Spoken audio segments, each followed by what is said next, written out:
जय हिंद स्टूडेंट्स, स्वागत है आप सभी का लर्निंग फोरम में और तैयारी बोर्ड एग्जाम में। जैसा कि इस प्लेलिस्ट के पहले वीडियो में हम लोगों ने बात करी थी डेटाबेस की, आखिर डेटाबेस क्या होता है। अब हम लोग उसी डेटाबेस से चलने वाली लैंग्वेज एसक्यूएल के बारे में भी बात करेंगे और एसक्यूएल से क्या क्या चीज़ें हो सकती हैं, एसक्यूएल में क्या क्या होता है, ये सारी चीज़ें हम लोग सीखेंगे।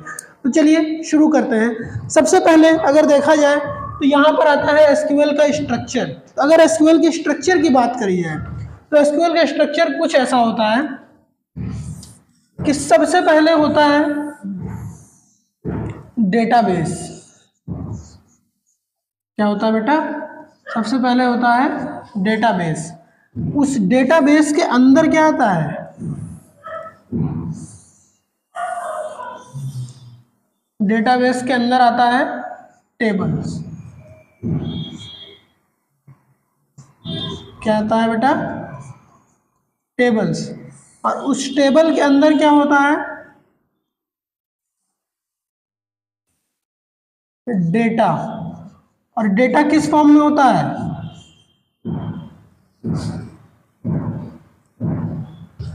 डेटा होता है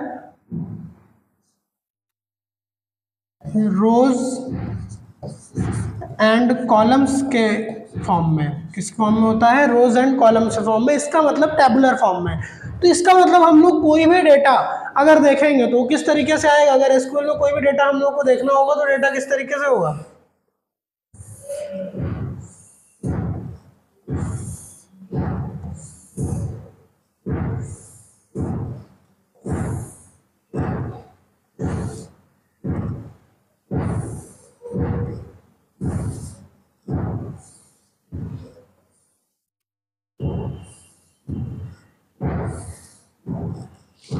टेबुलर फॉर्म में होगा, यानी कि ये होंगी रोज और ये होंगे कॉलम्स।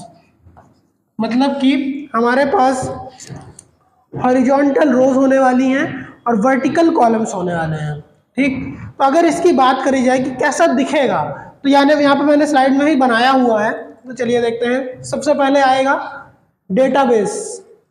उस डेटाबेस के अंदर हम लोग क्या डालेंगे? यानी कि सबसे पहले हम लोग क्या क्रिएट करना है? डेटाबेस क्रिएट करना है। उस डेटाबेस के अंदर फिर हम लोग को क्या क्रिएट करना है?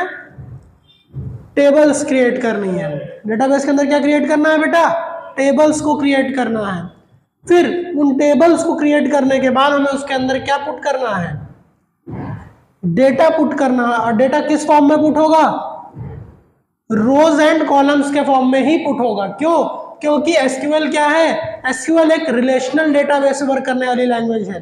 रिलेशनल डेटाबेस और नॉन रिलेशनल डेटाबेस में अगर जानना है आप लोगों को तो आप लोग इसके लिए पिछली वीडियोस में जाइए और पिछली वीडियो में देखिए, वहां पे मैंने सारी चीजें बताई हुई है कि रोज क्या होती है, कॉलम्स क्या होता है। ठीक, चलिए अब आगे बढ़ते हैं हम लोग। हमारे पास आगे आता है कीज। कीज क्या है और किस किस तरीके की कीज होती हैं? उसे सबसे पहला नाम आता है किसका? प्राइमरी की। प्राइमरी की से कुछ हम लोग ऐसा ही समझ सकते हैं, कोई ऐसी की होगी जिसको सबसे ज्यादा प्रेफरेंस दिया जाता होगा, जो नंबर 1 पे होती होगी। ठीक, तो चलिए बात करते हैं हम। अब अगर यहाँ पे देखा जाए तो प्राइमरी की को एक और नाम दिया जा सकता है। वो कौन सा नाम होता है? Unique value. यानी कि एक ऐसा कॉलम जहां पर क्या नाम, क्या कौन सी वैल्यूज जाती हो? यूनिक वैल्यूज जाती हो। कौन सी वैल्यूज जाती हो बेटा? यूनिक वैल्यूज ही जाती हो। यहाँ पर हम लोग सिर्फ और सिर्फ यूनिक वैल्यूज को ही रखते हो। ठीक, तो चलिए देखते हैं कैसे। अब चलो सपोज करो भाई एक टेबल बनी हुई है। वो टेबल किस चीज की बनी हुई है? स्टूडेंट के मार्क्स की बनी हुई है। ठीक, सबसे पहले क्या आएगा? रोल नंबर आएगा। फिर उसके बाद क्या आएगा? नेम। फिर क्लास। फिर सेक्शन और फिर आएगा मार्क्स। ठीक भाई, तो भाई एक रोल नंबर ही ऐसा चीज है जो हर एक स्टूडेंट का यूनिक होगा और किसी भी और स्टूडेंट का सेम नहीं होने वाला है। क्या है? किसी और स्टूडेंट का उसके जैसा सेम नहीं रहेगा। ये क्या होगा? ये सिर्फ और सिर्फ रोल नंबर ही एक ऐसा चीज हो सकता है। ठीक, तो भाई यहां पर रोल नंबर क्या है? इसको दूसरे कलर से थोड़ा सा हाईलाइट से करते हैं हम लोग।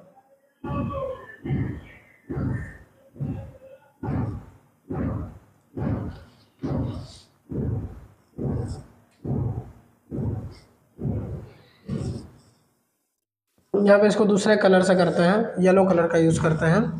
तो भाई ये किस कलर का होने वाला, अगर ये होगा तो ये कैसा होगा, ये यूनिक होगा। कैसा होगा बेटा, ये यूनिक होने वाला है। रोल नंबर हमेशा किसी भी स्टूडेंट के लिए अगर उसकी क्लास में देखा जाए तो कैसा रहेगा, यूनिक रहेगा। मतलब अगर एक रोल नंबर किसी बच्चे का है तो उस पूरी क्लास में किसी और बच्चे का रोल नंबर नहीं हो सकता है। अगर स्कूल में देखी जाए ये चीज़ तो आपका एनरोलमेंट नंबर जो कि किसी और बच्चे का यूनिक नहीं रहेगा। बोर्ड एग्जाम की तैयारी करने वाले बच्चों के लिए उनका जो यूनिक आईडी आएगी, उनका जो बोर्ड का रोल नंबर आएगा वो यूनिक रहने वाला है। ठीक, तो ये सारी वैल्यूज़ क्या कहलाएंगी, यूनिक वाली वैल्यूज़। इस पूरी की पूरी कॉलम को हम लोग क्या कहने वाले हैं भाई, क्या कहेंगे, प्राइमरी की कहेंगे। क्या कहेंगे बेटा, प्राइमरी की कहेंगे। ठीक, चलो अब हम लोग आगे का देखते हैं। अब आता है फॉरेन की। अब देखो भाई क्या होता है, कभी कभार ऐसा होता है या हमेशा ही ऐसा होता है, कभी कभार हम लोग क्या करते हैं, हम लोग एक टेबल को दूसरे टेबल से इंटर कनेक्ट करते हैं। सपोज करो भाई एक टेबल ये थी स्टूडेंट के मार्क्स की और एक और टेबल हम लोग डिजाइन कर रहे हैं।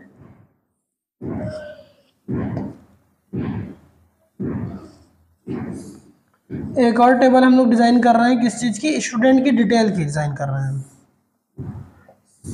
तो स्टूडेंट की डिटेल वाली टेबल तो पूरे स्कूल के लिए होगी। उसकी प्राइमरी की अगर बात करी जाए तो उसमें प्राइमरी की मेरे ख्याल से होने वाली है आपकी, पहले इसमें बना लेते हैं। सबसे पहले तो एनरोलमेंट नंबर आएगा, एनरोलमेंट नंबर। उसके बाद यहाँ पर नेम आएगा, फिर क्लास आएगी, फिर रोल नंबर आएगा, फिर हम लोग क्लास, रोल नंबर, उसके बाद सेक्शन भी लिख सकते हैं, डीओ भी लिख सकते हैं यहाँ पर। अब देखो यहाँ पर एनरोलमेंट नंबर जो है वो क्या रहने वाला है बेटा,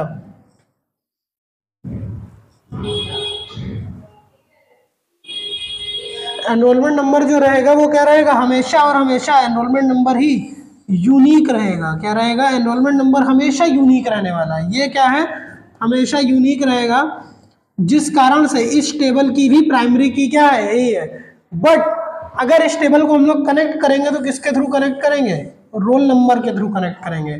तो रोल नंबर जो कि यहाँ पर क्या था बेटा, यहाँ पर प्राइमरी की था, यहाँ पर आके क्या बना, नॉर्मल में आया, नॉर्मल की हो गया। तो इसको हम लोग क्या कहने लगेंगे, इसके लिए फॉरेन की कहने लगेंगे। क्या कहने लगेंगे बेटा, फॉरेन की कहने लगेंगे। क्या माना जाएगा, इसको फॉरेन की कहकर बुलाया जाएगा और इसको हम लोग हमेशा फॉरेन की ही कहेंगे। ठीक, अब उसके बाद अगली कौन सी की आती है भाई, अगली की आती है कैंडिडेट की। अब देखो भाई, हो सकता है कि हमने ये वाली जो टेबल बनाई थी, इस टेबल में कोई और भी ऐसा एक, कोई और एक ऐसा एलिमेंट हो, कोई और एक ऐसा कॉलम हो जो कि यूनिक हो। ठीक, हो सकता है नाम भी यूनिक हो सकता है। तो जो सेकंड नंबर पर, जिसकी प्रायोरिटी सेकंड है, जैसा कि इसका नाम तो प्राइमरी की था भाई, अब से प्राइमरी पे रहेगी, तो पहले नंबर पे यही होगी। उसके बाद जिसकी प्रायोरिटी सेकंड रहने वाली है उसको हम लोग क्या कहने वाले हैं बेटा, अगर सपोज करो यहाँ पर हम लोग कहते हैं कि भाई जो हमारा नेम है, जो ये जो हमारा नेम है,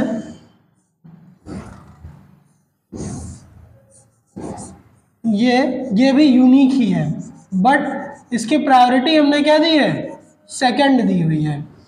तो इस नेम को हम लोग क्या बुलाएंगे बेटा, कैंडिडेट की बुलाएंगे। क्या बुलाया जाएगा, इस नेम को कैंडिडेट की बुलाया जाएगा। ठीक, अब उसके बाद अगर हम लोग इसके बाद आगे बढ़ते हैं और अगली कौन सी की देखते हैं, अगली की आती है अल्टरनेट की।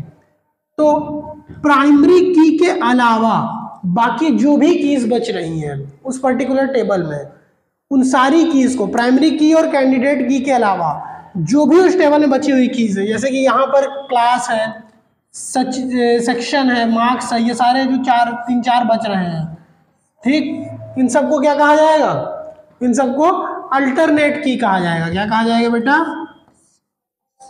अल्टरनेट की कहा जाएगा। किस नाम से जाना जाएगा इन्हें? अल्टरनेट की के नाम से जाना जाएगा। ठीक, तो बेटा देखो यहां तक हम लोगों ने कीज को समझा। अब जैसा कि अगर हम लोग बात कर रहे हैं, हम लोग किसकी बात कर रहे हैं बेटा?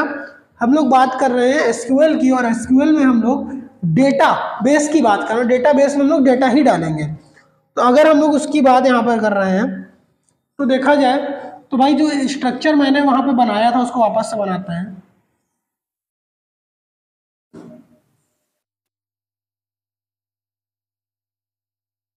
ठीक, यहाँ पे क्या रहेगा? डेटाबेस। फिर उसके बाद क्या आएगा? टेबल। फिर डेटा, और डेटा किस फॉर्म में रहेगा? रोज एंड कॉलम्स के फॉर्म में रहेगा। किस फॉर्म में रहेगा? रोज एंड कॉलम्स के फॉर्म में रहने वाला है डेटा। ठीक भाई, तो इसका मतलब जब भी हम लोग अपना कमांड देना चालू करेंगे, सबसे पहली कमांड कौन सी देंगे? क्रिएट डेटाबेस की कमांड देंगे। कौन सी कमांड देंगे बेटा? क्रिएट डेटाबेस की कमांड देंगे। मींस हम लोग को सबसे पहले अपने लिए एक डेटाबेस बनाना पड़ेगा। उस डेटाबेस में हम लोग क्या करेंगे? अपना डिजायर्ड डेटा रखेंगे। ठीक, उसके बाद फिर क्रिएट डेटाबेस के बाद जब हम लोग उसके बाद या फिर लिखेंगे यूज डेटाबेस। क्या लिखेंगे? Use database. ये सारी चीजें मैं अगले वीडियोस में बताऊंगा, बट फॉर योर इंफॉर्मेशन, ताकि आप लोग पहले से एक बैकअप प्लान के साथ तैयार रहो, आप लोग एक प्लानिंग के साथ तैयार रहो कि अगली वीडियो में क्या आने वाला है। आप लोग भी अपना होमवर्क करके रखो, इसलिए मैं अभी से बता रहा हूँ। क्रिएट डेटाबेस हो गया, यूज डेटाबेस हो गया।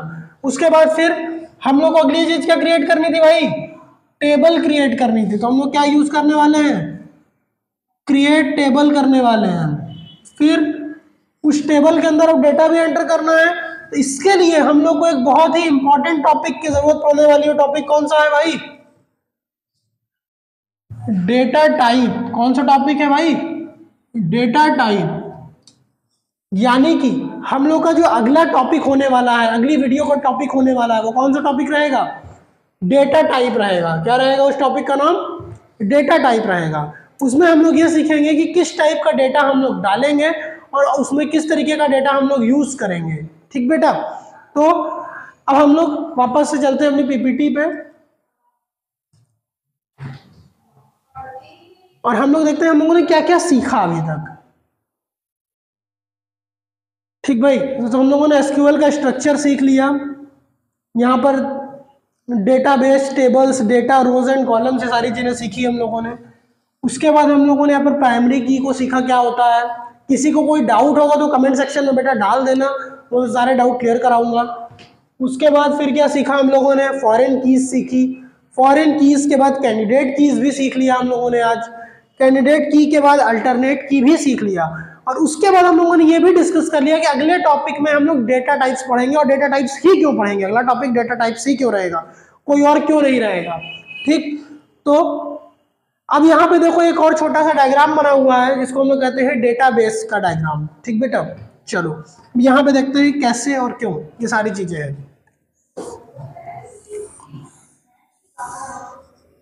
देखिए एक टेबल ये है, दूसरी टेबल ये है, फिर एक टेबल ये है,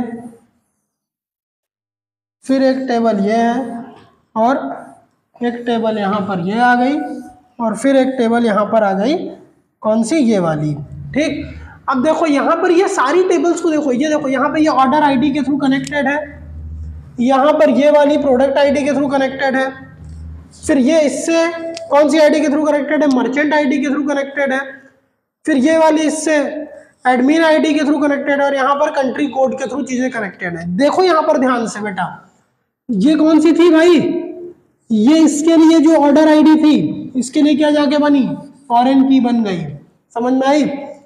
यहां पर देखो ये प्रोडक्ट आईडी, इसके लिए कैंडिडेट की थी, यहां पर आकर क्या बन गई? फॉरेन की, क्योंकि इसकी प्राइमरी की तो मर्चेंट आईडी है। और यहां पर देखिए यूजर आईडी, इसकी कैंडिडेट की, इसके लिए फॉरेन की आई बेटा। यहां पर भी देखो ये एडमिन आईडी जो इसके लिए कैंडिडेट थी, यहां पर भी आगे फॉरेन की, और ये इसकी क्या बन रही है, ये इसकी फॉरेन की है और ये इसकी प्राइमरी की है। ठीक बेटा, ये देखो यहाँ पर ये इसका प्राइमरी की बना। इस तरीके से हम लोग डेटाबेस डायग्राम, इसको आप लोग यहाँ पर वीडियो पॉज करके इसको देख सकते हो और यहाँ पर चीज़ों को समझ सकते हो, चीज़ें किस तरीके से एक दूसरे से इंटरकनेक्टेड हुई। कोई भी दिक्कत होगी कहीं पर भी, उसके लिए आप लोग तुरंत कमेंट बॉक्स में जाएं और कमेंट करके कोई भी रिक्वायर्ड चीज़ हमसे पूछ सकते हैं। तो बेटा आज की वीडियो में बस इतना ही। हम लोग अपनी डेटाबेस की सीरीज में आगे बने रहेंगे और हम लोग आगे भी चीज़ों को सीखते रहेंगे। एसक्यूएल की सीरीज में आज का है दूसरा वीडियो, जिसमें कि हम लोगों ने क्या देखा, एसक्यूएल का स्ट्रक्चर, डेटाबेस का डायग्राम और कीज कौन कौन सी होती हैं। अब हम लोग अगली वीडियो में डेटा टाइप्स देखने वाले हैं। मैंने पहले ही समझाया डेटा टाइप्स ही क्यों देखने वाले हैं, ये सारी चीज़ें हम लोगों ने इसी वीडियो में डिस्कस करी है। तो वीडियो में अंत तक बने के लिए धन्यवाद, और अगली वीडियो में आप लोगों को एसक्यूएल की नई चीज़ें सिखाई जाएंगी। जय हिंद।